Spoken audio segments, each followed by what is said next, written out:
Um, with the last pick, the Browns took 243 overall in the 7th round. Defensive tackle Jowon Briggs. Listen, the only good things, I mean, he's 6'1", 313. The only good things I can really say about him was he was a team captain, and he was solid at run defense. Aside from that, not really a whole lot to hang your hat on here. So, the only thing I will say is I think this was a hey, just pick somebody pick.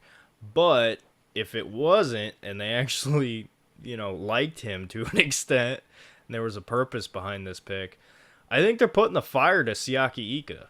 I mean, he was a healthy scratch all year long. And I'm not saying that Ika's going to be gone for sure, because I don't think Briggs is going to push him out.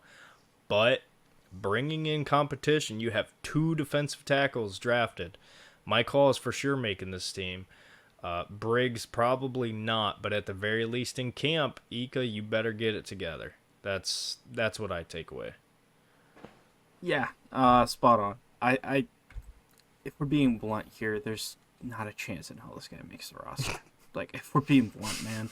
Like, no offense to him, right? Mike Hall picked in the 2nd round. Like, we're already faced with the decision of we're going to have to probably cut one of Ika or Hurst.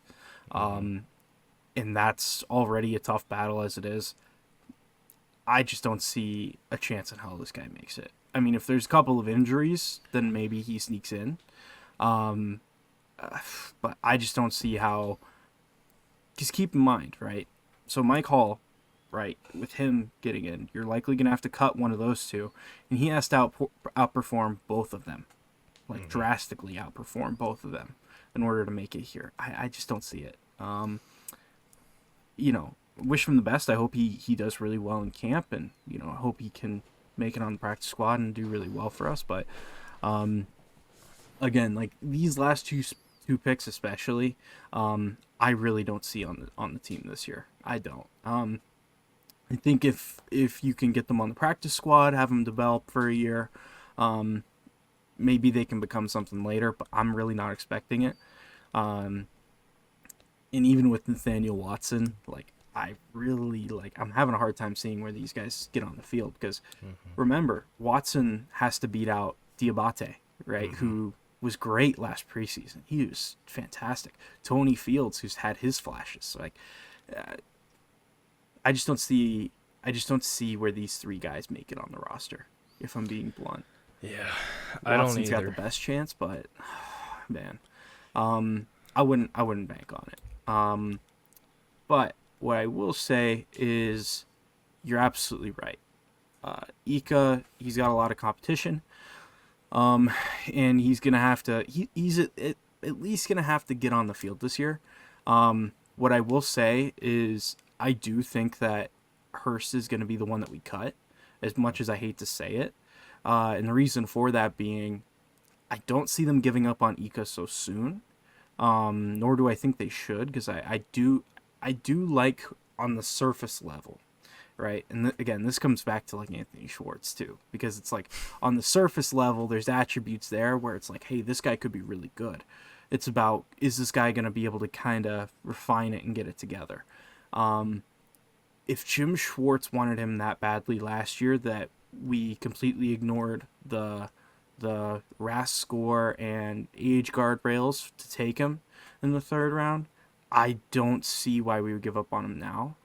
And on top of that, if we were to have a Dalvin Tomlinson go down, who do we have that's like a run stop specialist? Like Shelby's kind of like good at that. I don't necessarily quantify that as his bread and butter, He's a right? tweener. Yeah. Yeah, he's kind of like a tweener. He does everything well, right? But there's nobody else really that I trust in run stopping scenarios. So I think that that's where Ika makes his way on the team, is what he's able to do against the run. We'll see. We'll see. It's going to be an interesting camp battle for sure. And it's crazy to think about how much better this D tackle room is 2 years out from the worst D tackle room in all of sports, like arguably the worst room of all time. And now we're talking about it in a way where it's like there's so many good guys here. One of them's going to get cut, and it's going to be to the benefit of another team. So it's hats off to AB and Jim Schwartz, because the work that they've done has been fantastic. Yeah, I mean, it's wild. But before we get out of here, just real quick, go down, I guess, give our thoughts on the Browns draft as a whole. Again, I think you got two players that are going to be significant for you for the foreseeable future, in Mike Hall and Zak Zinter. I think you have a question mark with Jamari Thrash. I think he could be good. He could be nothing. But the good news is, if he's nothing, the Browns used a 5th-round pick. It's nothing that you're going to cry about. But I do think there's talent there. And then 6th, 7th round picks, Nathaniel Watson, Myles Harden, and Jowon Briggs. Those are guys who are going to fight to make the team. We kind of already said it. I think Nathaniel Watson is the most likely out of that group, but even that is, hard to tell. But at the very worst, I think the Browns got two really good players from this draft. And you mentioned it last year without a 1st-round pick. And the Browns have gotten great talent with not having high draft picks. And that is a very, very important thing, because your team is built through the draft. The future of your team is the draft. And, the Browns got DeJuan Jones, Martin Emerson, guys like that late. And even UDFA signings. We haven't talked about any of those, and I don't really have anything to say on any of those right now. But, you look at last year with Ronnie Hickman, right? That was a UDFA. So Bell was a UDFA the year before. Yep. So, yeah, Andrew Berry has done a good job. We now have a 1st-round pick officially again. I'm excited about that. But we're going to trade it. I'm kidding.